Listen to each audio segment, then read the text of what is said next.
بسم الله الرحمن الرحيم الحمد لله رب العالمين والصلاة والسلام على أشرف الأنبياء والمرسلين سيدنا ونبينا محمد وعلى آله وصحبه وسلم أجمعين. قال الله تعالى في كتابه العزيز: يا أيها الناس إنا خلقناكم من ذكر وأنثى وجعلناكم شعوبا وقبائل لتعارفوا إن أكرمكم عند الله أتقاكم إن الله عليم خبير. صدق الله العظيم. walaalayaal dadka muslimiinta oo Soomaaliyeed oo caalamka ku nool meel kastoo joogaan waxaan idinku salaamayaa salaamta islaamka. assalaamu calaykum waraxmatullaahi wabarakaatuh. wa bacda salaam, waxaa weeye adduunyadan mar walba waxaa yimaada waxyaabo xawaadis aha yimaada. arrimo badan oo dalkan Soomaaliya horena waa uga dhici jireen, laakiin waxyaabo badan oo ziyaadaad ah ay jiraan, taasoo loo aaneynaayo in dadkii wax taxakuma aysan lahaynin oo maaragtay wixii shareecada islaamka aan maaragtay la keenayn cid kasta oo dembi gasha. haddii dadka la jaasi lahay dembigu waa yaraa lahay. ilaahay subxaanahu wa tacaala waa tow dhahay: walakum fi lqisaasi xayaatun yaa ulil albaabi lacalakum tattaquun. dadka muslimiinta ahow qisaaska in qofkii wax dila loo dilo oo qofkii daraf gooyo loo gooyo oo qof walba wixii ou gala lagu jaasiyo, nolol ayaa idinkugu sugan ow dhahay ilaahay. laakiin yaa alla subxaanahu wa tacaala warkaasuu yidhi yaa ulil albaabi ow dhah ilaahay, dadka caqliga lahow. marka dadku hadday shareecada ay ka baxaan ama ay ku dhaqankeeda ay ka tagaan, waxay noqonayaan xayawaankaoo kale ayay noqonayaan. gaaladaba markii ilaahay uu tilmaamayay in hum ilaa kal ancaami ou dhahay ilaahay, bal hum adlalu sabiila. dadka ilaahay jahannamo u abuuray sifaadka ay leeyihiin alla markuu sheegay, waxay la mid yihiin ou dhahay alla subxaanahu wa tacaala xayawaanka la dhaqdoo kaleentood. waa xagga caqliga iyo fahamkay kala mid yihiin, bal ayagaa kasii baadiyeysan ayuu dhahay. maxaa yeele xayawaanku ilaahay subxaanahu wa tacaala maqaam iyo xuduud alla ugu talagalay ayuu ku taagan yahay. laakiin bani aadamka waxaa loo sameeyey inuu ka duwanaado intaas, oo caqli baa la siiyey, wax badan baa la siiyey, wax badan baa ilaahay ku fadilay.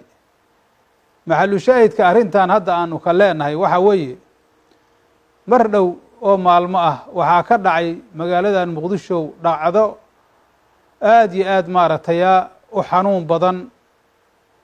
dhacdadaasu waxaa weeye magaalada muqdisho iyo waddankaba wax walba oo xagga maaragtaya isdilka iyo waxyaabo badan iyo way dhacaan.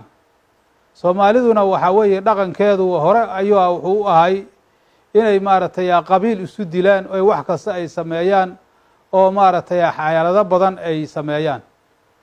laakiin xaaladdan hadda maaragtaya isir sooca la yidhaahdo oo soomaaliduna weligeed ay ku soo dhaqmi jirtay, taasuna waxaa weeye ay ka mid tahay min wasfi aljaahiliya, sida nabigeena calayhi salaatu wasalaam uu ku tilmaamay.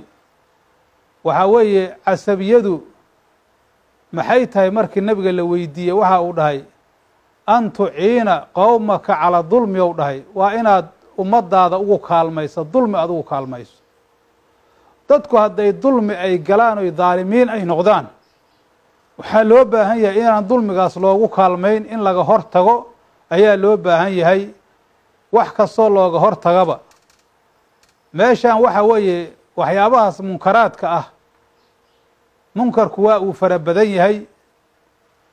laakiin rasuulkeena calayhi salaatu wasalaam qaabka looga hortegaya munkarka 3 darajo ayuu ka dhigay.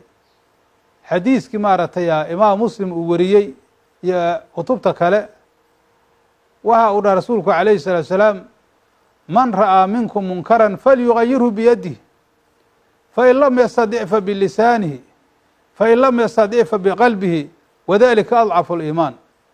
qofka adinka idinka mid ah, adinka marka la leeyahay waa dadkeena muslimiinta oo iimaanka sheeganaya, markaa iimaankeena ku run sheegayo, gacantiisa ha ku bedelo oo xoog ha uga hor tago ayuu dhahay rasuulku calayhi salaatu wasalaam. taas marka waxay ku tusaysaa in bani aadamku munkar uu la imaanayo, qaar ayaga ka mida in loogaga baahan yahay munkarkaas inay ka hor tagaan oy daafacaan, haddii kaleentood ay arladu fasahaadayso. marka difaaca koobaad waxaa weeye in markaasi waxaa weeye yadda lagu suuliyo shay baadila haddii uu yahay oo xoog loola tago. haddaadan karayn ou dhahay rasuulku calayhi salaatu wasalaam, oo qofku uu awoodi waayo inuu gacanta uga hor tago, lisaanka ha ka sheegow dhah, lisaanka oo waxaas waa baadil ha yidhaahdo, si maaragtay dimadiisa ama naftiisa uu beri yeelo. waaba awoodi waayo haddana fa in lam yastacdi fa biqalbihi ou dhah rasuulku, haddou taas awoodi waayo qalbiga ha ka bedelo oo qalbiga ha ka nacow dhah. wadalika adcafu aliimaan, iimaanka darajaadkiisa midda uu liidatana taas waaye. macnaha waxaa laga wadaa riwaayad kale siday ahaaday, laysa waraa'a dalika min aliimaani misqaalu xabati khardalin ou dhah rasuulku calayhi salatu wasalaam. haddii waxaa weeye saddexdaas derajo la waayo, wax iimaanahoo ka dambeeya geedka khardalka oo sisinta kasii yar oo maaragtay dhulka baadiyaha ka baxa, iimaan intaasa qofkaasu ma lahow dhah. marka munkarkaas dhacaaya qofkii iimaan ku jiro, qofkii awood u leh, weliba culummada ahlulcilmiga ah oo muxadisiinta mar bacdigood waxay ku fasireen gacanta ha lagu suuliyo waxaa laga rabaa xukuumadda iyo markaasi maaragtay dadka ru'asada ah oo saldanada iska leh meel kastoy joogaan ayaa loo baahan yahay gacanta inay ku suuliyaan, ilaa ayagaa awood u leh arrintaas. fa bilisaanihidana waxaa weeye waa culummaday yidhaahdeen, maxaa yeele culummadu shaygii baadilkaahi ayagaa garanaya, waa inay ummadda u sheegaan. fa biqalbihi mid ahna waa dadka caamada, waa dadka caamada isagana wax kale haddoo waayo shaygaas waa inuu qalbiga ka nacaa. intaas haddii nala ka waayo wax iimaan hoo jira ma jirto. haddii ay dhacdo in dad annaga naga mida waxyaabahaas ay ku farxaan ama ay la raayaan, ilaahay waa ka warqabyaa qofkaasu iimaanka bannaanka uu ka yaalaa. iimaanka qofkii bannaanka ka tagane fa huwa min ahli naari weye, naarta ahalkeedu ka mid yahay. soomaalidu marka ha ogaato munkarka inuu nin laga tago amar waajib ahoo farlucayna inay tahay, oo maaragtay ilaahay rasuulkiisa ka yimid inay tahay. dadkan bani aadamkaa ilaahay waa uu ka warramay. ilaahay yaa ayuha nnaasu, dad yahabow ayuu dha ilaahay, innaa khalaqnaakum min dakarin wa unsaa, waxaanu idinka abuurnay mid lab iyo mid dig, waa xawo iyo aadam. bani aadamku meel kale kama imaanin, ama ha caddaado ama ha madoobaado ama dad waxa ku sheegaano ama ha iska dhaafaano. xawaye aadam ayaa lagu abtirsanayaa. wajacalnaakum shucuuban wa qabaa'ila, ilaahay dadki waa badiyey. xawa iyo aadam daday sii dhaleen, daday sii dhaleen, caalamku waa soo tarmayay intaas. shucuub ayaan idinka yeelnow dha ilaahay iyo qabaa'il. shacabku waxaa weeye aclaa dabaqaati nasabaa la yidhahda. nasabkuna soomaalidu nasab waxay u yaqaaniin wax iyagu samaysteen. nasabku abtirsiimada weeye. qofka hebel la leeyahay qofkaasu nasab waaye. laakiin dad waxaad arkaysaa dhahaya qolada noocaasa, dad intaas abtirsiimaa iskala, kuwaasu nasab maahan dhahaya. waa dadaan carabiyadana aan ka sayn, diintana waxba aanan ka kasayn, ee jahli ku nool, hadhowna ku naargelaya. marka wa qabaa'ila, qabaaishu iyaduna markaasi nasabka waxay ku xigtaa caalamka dadka joogo dhan shucuub waaye. qabaa'ishuna markaasi waxa weeye waa markaa dadka intay usii qaybsamaan, xataa axaadiisa afkaad jilib ilaa laga tago. laakiin maxaa laydinkaga abuuray? ma hiya alxikma? litacaarafuu ayuu dha ilaahay, inaad is aqoonsatiin. liyacrifa bacdukum bacdan, barkiin barka kale inuu aqoonsado. ninkaanu ninka qaraabadiisa si oo uga guta xuquuqdii qaraabada. waalidka maaragtay haddii laga soo tago xawaashiyaad leedahay, qaraabada adeer baad abtiyaad leedahay, eedaad leedahay, habaryaraad leedahay, wax kastaad leedahay. tacaaruf weeye markaas. tacaarufkuna waxaa loo baahan yahay in dadka xuquuqdii ay kugu lahay aad ka gudato, oo dee silaturaximkii waajibka ahay. laa litafaakharuu biculuwi nasabi, tafaasiirta sidaas laftirkeeda ugu taal. waxba hadda aniga adalkaygaa ma aha. ma ahanow ilaahay leeyahy subxaanahu watacaala inaa isugu faantaan nasab sarreeya, anaa kaa nasab sarreeya, anaa kaa laandheersan, anaa kaa fulaansanta dhaqan soomaaliga ah. wax aad iyo aad u liita waaye. waa dad caqli sakhiifa oo liita ka yimid weeye. arrintaasoo gaarsiisay ummaddii inay maanta dunuubta midda ugu waaweyn oo kabaa'irta inay gasho gaarsiisay. markaasuu dha ilaahay ina akramakum cinda allahi atqaakum, war yaa idinkugu fiican, yaa idinkugu sharaf badan. qofaan ilaahay sharaf u yeelina sharaf yeelo maayo. waxaa idinkugu sharaf badan qofka ilaahay agtiisa qofka idinkugu taqwo badan, qofka rabbi ka cabsada. taqwada ilaahay ayaa maaragtay lagu kala sharaf badan yahay. wax kaloo ilaahay sheega meeshaan ma jirto. ilaahay waxaad ugu dhowaato amaad ku sharaf badnaato waa ilaahay cabsidiisa iyo daacadiisa. wax kaloo aad wax ku tahay ma leh. haddaa ibliis ku qaado oo shaydaan wax kuu akriyo oo intaas dadkii alla kala calaameeyey oo dadkii aabba'deen oo hore ay maaragtay wax ku soo dheeleen, dadka maanta jooga inay diintina bartaan, ilbaxnimada iyo wixii la sheegaya xaggay ka aadeen. dadaa weli maaragtay badownimadii iyo acraabinimadii ku jira. waxaas waxaa ku adkaya shaydaanka waaye. dhacdadii ka dhacda hadda magaalada muqdisho oo ninka maskiinka ah oo berii'a ah ina lagu dilay haddana dab lagu gubay. axmed dowla ninka wiilka la yidhaahdo oo la gubay waa ka xuna horta. waxaan ka hadlaynaa maxalu shaahidkeenu kaas wey, laakiin si caamana waa u sheegaynaa. waxaas ka dambeeyaahu waa araadulu naas, akhasu naas, bani aadamka kuwa uu liito waaye. waana in laga jaasiyaa ciddii raaci ilaahay uu ka dhigay mas-uula ka saara, waa in laga jaasiyaa oo laga daba tagaa. kuwa caqiidadaas qabana waa in laga qabtaa, muslimiinta laga qabtaa. dadku waa inay ayaga takooraan intay dadka takoori lahaayeen. waa in ayaga la iska fogeeya, ila ayagaa takooran. qofkii ilaahay takoora kaasaa takooran. ilaahay agtiisa daadan waxba ku ahayn waxaa tahay ma jirto. marka waxa weeye nasabka la duraayane haddaad banaysata gaalaad waa ku gaaloobaysaa. xadiis saxiixa nabigeena calayhi salatu wasalaam waxa uu dhahay rasuulkeena calayhi salatu wasalaam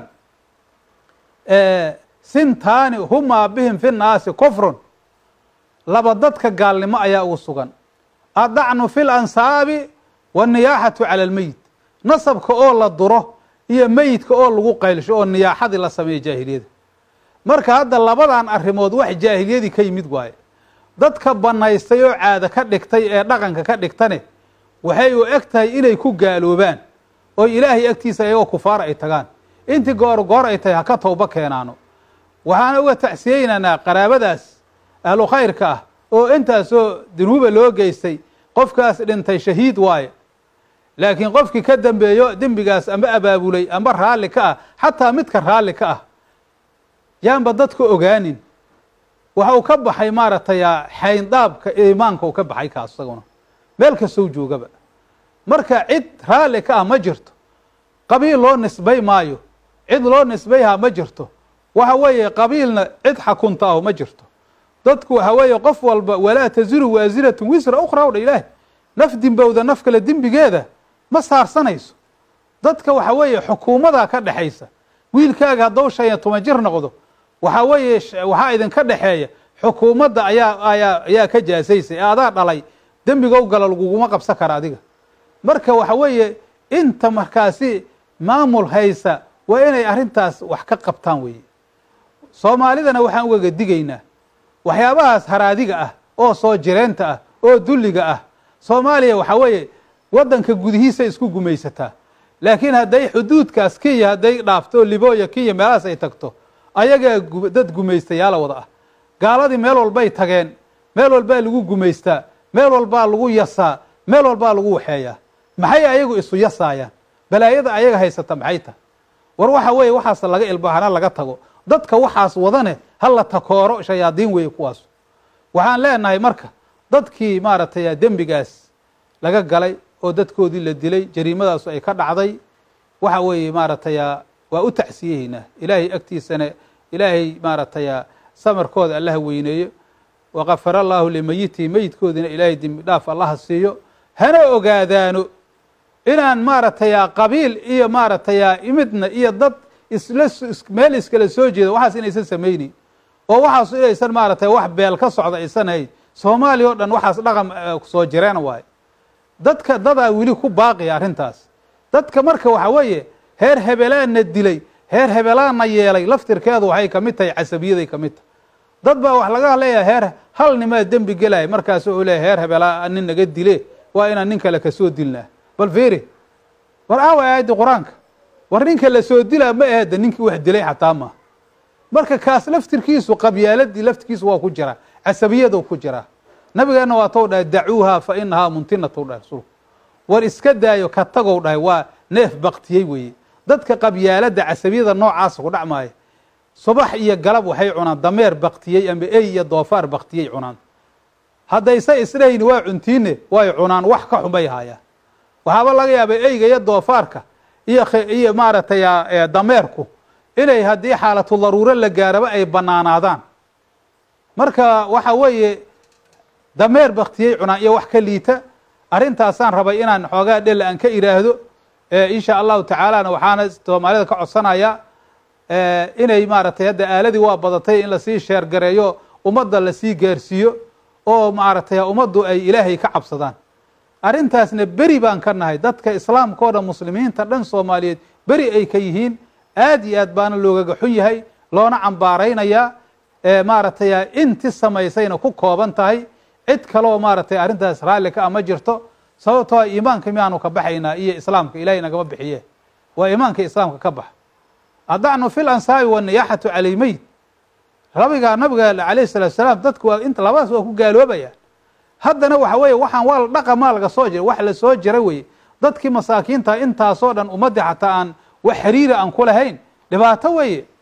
war waxa weeye waxaas waa adduunyada wax ka jira maaha hadday ka jiraanne meelo kooban weeye.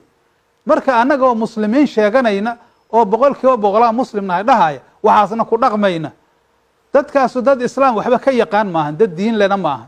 marka insha allahu tacaala waxaan rajaynaynaa ayagana allaha soo hanuunsho intii ay waxaas ku jiraan allaha ka suuliyo.